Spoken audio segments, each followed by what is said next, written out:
Okay, today on Some Guy Too Much Time, we're going to go ahead and make French onion soup. A really quick version of it. It may not necessarily be made exactly the correct way, but I promise you it's going to taste amazing. There isn't a whole lot you need for this. You need bouillon cubes, butter, onions, and my secret ingredient, cooking sherry. Cooking sherry helps cover up a myriad of mistakes and just makes it all taste wonderful. So we're going to start by chopping up our onions, and we're going to chop off the tops and the bottoms, and then we're going to go ahead and use our steak knife, which I shouldn't be using. I should be using a paring knife, I know. And we're going to go ahead and sort of shave the skin off a little bit there, just kind of get it started.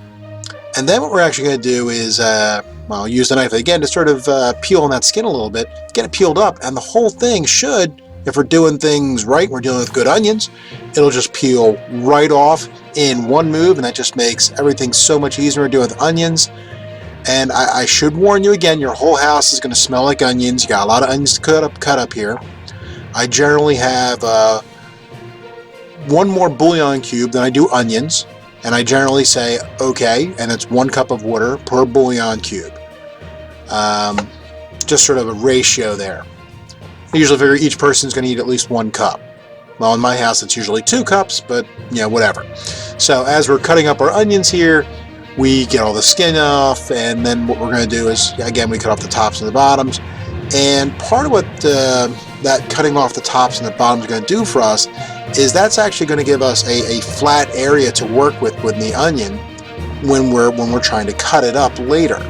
And that just makes it a lot easier when cutting onions, that they're not rolling all over the place, because you're cutting on a flat surface. So as we're going to see here, I've got all my onions peeled, and I've got the tops and the bottoms. So top is flat, bottom is flat. I don't have to cut it that way. I can just put it that way, cut top to bottom, it's flat. And then I have 2 bigger flat things. And I'm going to try to cut these nice and thin, because that's what you want. You want nice and thin. And yes, I know I should be using a chef knife here, but I don't actually have a chef knife that is going to work for me. So I'm going to stick with my steak knife. It's what I know, it's what I like, and yeah, I know I'm cutting wrong, my fingers are there. It is important that once you do run out of onion or you don't feel safe, you sort of move it around. Ooh, don't like the look of that onion piece right there. Let's take that off. And we're going to go ahead and slice from the other side. And then once that gets to be too close, you feel a bit, don't hesitate to just sort of turn this sideways and cut it in little bite-sized pieces. Remember, this is all going into a soup. And that soup is going to work really well just with onion. Doesn't really matter as long as it's kind of bite-sized. You don't want big chunks of onion because you really can't eat that. And you want to have them all sort of cook evenly as possible. So again, we're trying to chop these up as thinly as possible. And when we run to the end, we think our fingers might be in danger. Just turn it sideways. No one's going to criticize you for it, especially if you're cooking for kids like mine who just want the food as quickly as possible. So we got our onions cooked up, and now we're going to take that stick of butter. Yes, I used a whole stick of butter in there. And I've got this on kind of a medium-high heat, and I want to get that butter nice and melted and, just all mixed around there. And, it takes a little bit of time to get that melted. But once you do, just start throwing your onions in there. Now, I am going to warn you that when you are cooking like this, and I think I already did, that as you're cooking all of this, your house is really going to start, it's going to start really smelling like onions. Now, you're going to really say, wow, does it really have like bubbles like that? No, of course it does not have bubbles like that, but it's the best representation I could have for having onions cooking and having the odor in the air.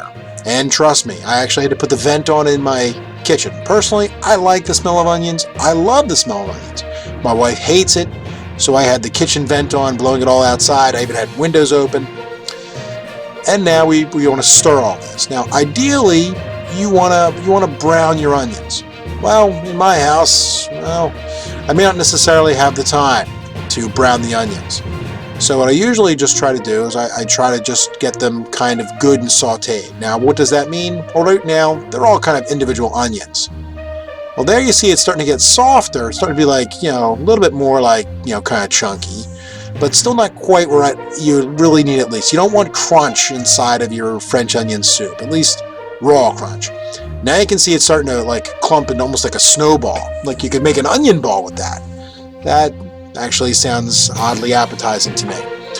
Okay, so once we do get our onions to a point that we like and we want to add our beef broth.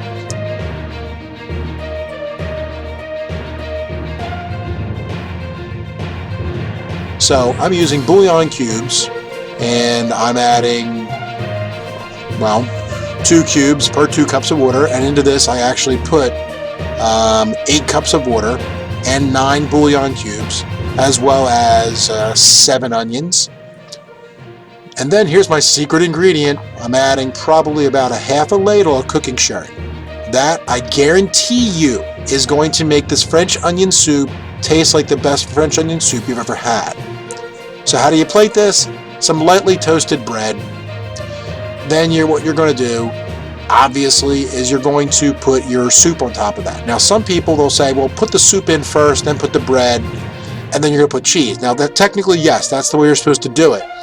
But I find it's a little bit quicker and easier to get the cheese to melt if I do it the opposite way. Put the soup in, and then put the cheese on top of that. Now, what kind of cheese? I think, well, I forget the cheese you're supposed to use, but I'm using an Italian cheese here, an Italian shredded cheese. Just a generic kind of mozzarella and Parmesan, I think. Well, there you have it. French onion soup, home style. So if you like this video, please subscribe. And if you have any suggestions, please don't hesitate in the comments below. Some guy, too much time, signing off.